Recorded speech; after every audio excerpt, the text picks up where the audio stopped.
Hello everybody and welcome to Encounter Roleplay. My name is Will and today we're going to do the Encounter catch-up for the week because I realise that we do a whole lot of shows here on Encounter Roleplay and you can't be expected to watch every single stream and you can't be expected to watch every single YouTube channel, so I thought why don't we just do a little catch-up every single week here and explain what happened previously. Just a quick little catch-up for you guys. Let's start with the from Sunday and let's go through all down to Thursday. So on Sunday we had Open Legends Amoria's Dawn, and in this episode the group of us were travelling to find these scouts, and we saw this elven wolf rider in this dense jungle. We tried to find her trail, didn't work out too well. We couldn't find her in the end, and we met Senra, Sam's character. She's like this barbarian girl, and as we were travelling with her, she decided to come with us, but we ran into this flying tiger creature, and this flying tiger kind of knocked me over, my character Ambrose, and I got a snake bite, which led to me feeling really dizzy and woozy. Sydney's character Leah tried to cut off my foot. That didn't happen, but in the end I came to and I realized actually I wasn't ill at all. It was really super weird. And then we met these elven groups of archers, and they stopped us, and we're actually going back to their village at this point, last week's session. So then we had the Dungeon Master's workshop, and Mitch was talking about D&D in 4D. He can explain that a lot better than I can, really. And so if you're interested in the passage of time and making the ideas of passage of time and travel and exploration and all that sort of stuff more interesting in your games, then I suggest you check out Sunday's Dungeon Master's workshop. It's up on YouTube, of course.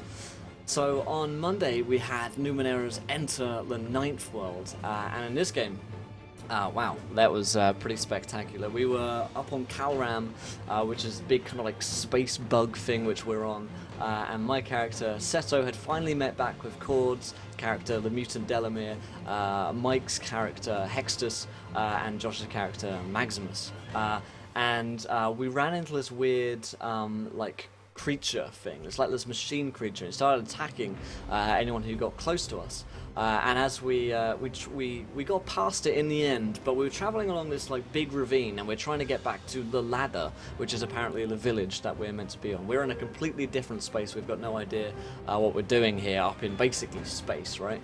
And so as we're traveling towards ladder, we end up getting attacked by this weird mutant sound creature thing going on, and a bunch of us just dive into a tunnel to escape this thing because Mike's character just shouted run, and so we got into the tunnel, and wild magic surges happened, and Delamere ended up actually turning into Maximus facial, visually. He looks exactly like Maximus, and so we're like, what the hell is going on here? We need to get him fixed. So we go back to ladder, and when we return to ladder, we meet the leader of this community, and he tells us that we can't go back home to the Ninth World. We're stuck up here on Calram, and then he begins to explain an opportunity that we could have to go home, and that is just where we ended off on that kind of cliffhanger there.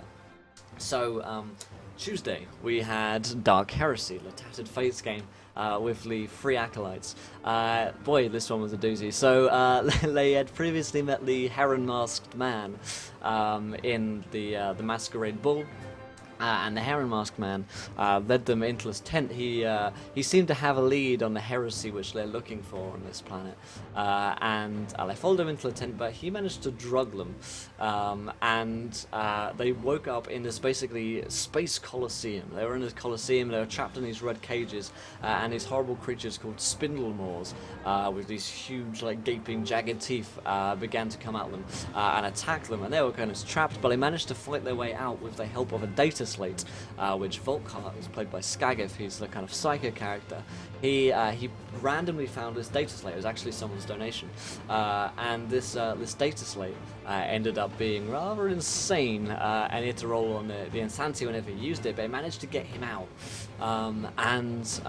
They escaped, and they went through these tunnels pretty lost. They're in the underbelly of the world at this point.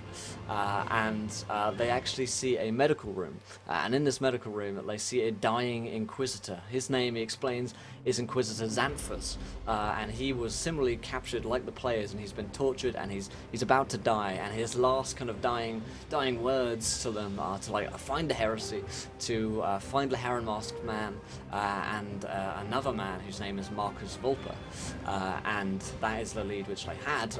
Upon leaving, we had a viewer decision, and this meant that the players, in fact, Winbjorn's character, Carrot Fool, he lost both his legs, and Skagif's character, Volkhart, starts treating one of those legs as if it were a god.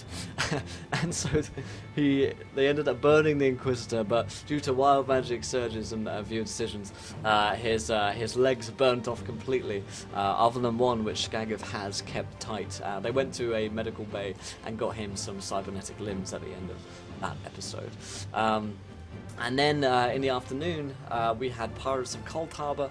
So in Cold Harbor, our characters had finally got on the dragon ship, and we're actually setting sail out of Cold Harbor to find this legendary place which can supposedly save the Pirates of Cold Harbor, because it has this wonderful treasure within and potentially dangerous weapons.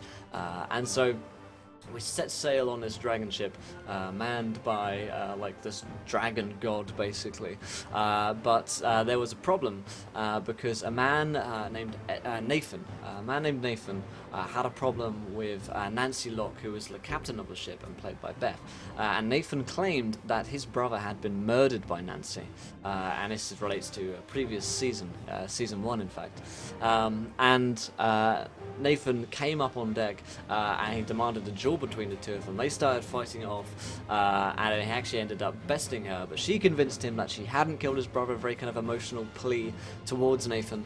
And then just as this began, we saw like a trail of fire and smoke coming from one of the ships in the bay, and we realized that was a naval battle was just about to begin. And so we were heading out, and we started getting involved in this naval battle with some unknown ships, and we were just sailing out at the end of the episode trying to escape. And at the very end, we saw not one kraken, we saw two krakens fighting one another, and that was exactly how we ended episode 2 of the Pirates of Cold Harbor. So moving on to Wednesday, we had the Curse of Strahd prep, and Wednesday is now, in fact, always going to be Curse of Strahd prep, because we're enjoying it so much. You guys are really getting involved in the channel and the prep for Curse of Strahd. So we did 3 hours of prep, and then we played the Curse of Strahd game itself, which we had written together. So on Wednesday's episode, we had the Harvest of Innocence, episode 7, which is up on YouTube just a few days ago, in fact. And in episode 7, they fought Baby Lysanger, the witch, and they also fought Abigail, who was a flesh golem. They ended up defeating them, but the witch, Baby Lysanger, managed to escape in this portal, and the players then found this young tiefling girl in a corner who only had one eye, and they found this ingredients list for a teleport spell which got them out of here, because they were trapped in Lysanger. They had no way out other than this spell, and the tiefling girl explained that this spell was the only way to get out, and one of the ingredients was the eye of a tiefling. And let's not forget that Diligence, who is played by Lee, is a tiefling, and so they had to fill out this list of like some gruesome ingredients, like toddler's hair, like a virgin's blood. There was demon flesh, and the nails of a virtuous man. In fact, Miles ended up getting his fingernails pulled off by Enrin in order to fulfill that one. It's very, very gruesome, and luckily, thanks to a donation, they didn't have to cut out the little girl's eye, and in fact, they didn't have to cut out Diligence's eye either. Kevin, the helpful demon who's within Diligence, managed to actually procure one of these eyes, and they managed to teleport out of Barovia, out of Lysanger, in fact, and into the village of Barovia, where they found that everyone here was sick with plague. And Father Donovich, the priest who they previously met, explained explained to them that everyone was falling ill and showing childlike behavior, which is of course huge foreshadowing that perhaps baby Lysanga is here as well and spreading her plague once again. So, Thursday, moving on to the last day of the week, we had the Tinker's Tale. In fact, we didn't have Tinker's Tale this Thursday, we had the last Breaths of Ashenport, because we had a last-minute schedule rearrangement. So the last Breaths of Ashenport happened. Askren was running the game, and myself and Trainsy played Douglas and Dalen, unusual characters from Tinker's Tale, in this game. And the two of us went to Ashenport, and we found this tavern, and in this tavern everyone's kind of acting a little bit weirdly, but it was all fine until we slept. We went to bed and we woke up in the middle of the night, and my character Douglas was just like zombie walking out, going towards the ocean. Dalen managed to slap me out, but we realized that everyone else was also going down to the ocean, and people were starting to drown themselves. We managed to save our folks, the people who were trying to drown themselves in the water, being like called in, very Cthulhu-esque, and we managed to find out that apparently this mayor was in charge of the village and might be behind all of this. So we went off to the church where supposedly he was. We found his underground catacombs. We fought our way through, and at the end we were fighting the mayor himself, who then ended up turning into this weird aberration fish creature and praising Father Dagon. That's actually how we ended off that little one-shot there. And then in the afternoon we went into the Remnants of Kalita, which was a pretty hilarious episode, where they were trying to break out some spies of the Northern Realms from the Elven city of Kalita. They tried to break out these spies by using a disguise of the general, the Elven general, whose name is Tarsius. They put on an illusion, they pretended they were him, and they broke the spies out, but Tarsius himself, the real one, came looking, and they were quickly rumbled. They had to fight their way out of there, and then ensued a long escape series where they were jumping off of rope vines, sliding their way down, explosions, fireballs happened.